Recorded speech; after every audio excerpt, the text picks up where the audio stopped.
ரொம்ப டயர்டா இருக்கு. இயற்கையான டேட்ஸ், பாதாம், பிஸ்தா, கேஷு அண்ட் ஹனி கொண்டு தயாரிக்கப்பட்ட லயன் டேட் நட் பைட்ஸ். விஜயின் தாவேக கட்சி ஆட்சி அமைப்பதற்கான ஆதரவு கடிதத்தை விசிக தலைவர் திருமாவளவன் வழங்கினார். தொடர்ந்து முஸ்லிம் லீக்கும் ஆதரவளிப்பதாக அறிவித்துள்ளது. இதன் மூலம் தாவேக ஆதரவு எம்எல்ஏக்களின் எண்ணிக்கை 120ஆக அதிகரித்துள்ளது. மெஜாரிட்டிக்கு தேவையான 118 என்கிற எண்ணிக்கையை விட 2 இடங்கள் கூடுதலாக உள்ளது.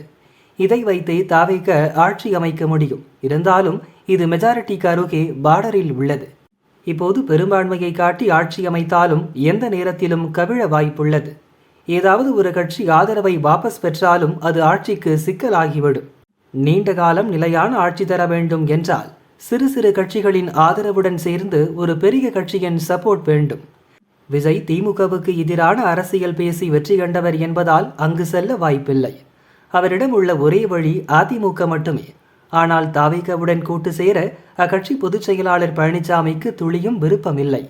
தாவேக ஆட்சி அமைக்கவே அதிமுக எம்எல்ஏக்கள் ஆதரவு தந்துவிடக்கூடாது என அவர்களை புதுச்சேரி ரிசார்ட்டில் வைத்து பாதுகாத்தார்.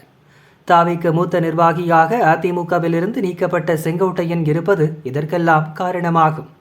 பழனிசாமிக்கும் செங்கோட்டையனுக்கும் தான் ஆகாதை தவிர அதிமுக மூத்த நிர்வாகிகளுக்கு அவருடன் நல்ல உறவு இருந்தது. செங்கோட்டையனுடன் அதிமுக முன்னாள் அமைச்சர்கள் சிலர் தொடர்பில் இருந்தனர். இதனால் அதிமுக 2 அணிகளாக பிரியும் நிலை உண்டானது. இந்த சூழலில் புதுச்சேரி ரிசார்ட்டில் தங்க வைக்கப்பட்ட அதிமுக எம்எல்ஏக்களை அழைத்து பழனிசாமி ஆலோசனை கூட்டம் நடத்தினார். அதில் தேர்தலில் வெற்றி பெற்ற 47 அதிமுக எம்எல்ஏக்களில் 6 பேர் பங்கேற்கவில்லை. அப்போதே ஏதோ புகைச்சல் நடப்பது உறுதியானது. தொடர்ந்து பழனிசாமி கூட்டம் முடிந்ததும் அப்படியே காட்சிகள் மாறின. முன்னாள் அமைச்சர் சி.வி. சண்முகம் தலைமையில் இன்னொரு ஆலோசனை கூட்டம் சென்னையில் நடந்தது. முன்னாள் அமைச்சர் வேலுமணி உட்பட அதிமுக எம்எல்ஏக்கள் 30க்கும் மேற்பட்டவர்கள் அதில் பங்கேற்றனர். விஜயுடன் கூட்டு சேர்ந்தால் சில அமைச்சர் பதவி கிடைக்கும் என்பது அவர்கள் எண்ணம். அந்த கனவுக்கு பழனிசாமி முட்டுக்கட்டையாக இருந்தார். அவரது பேச்சை மீறி அதிமுகவில் ஒரு தரப்பு ஒன்றாக கூடியுள்ளது.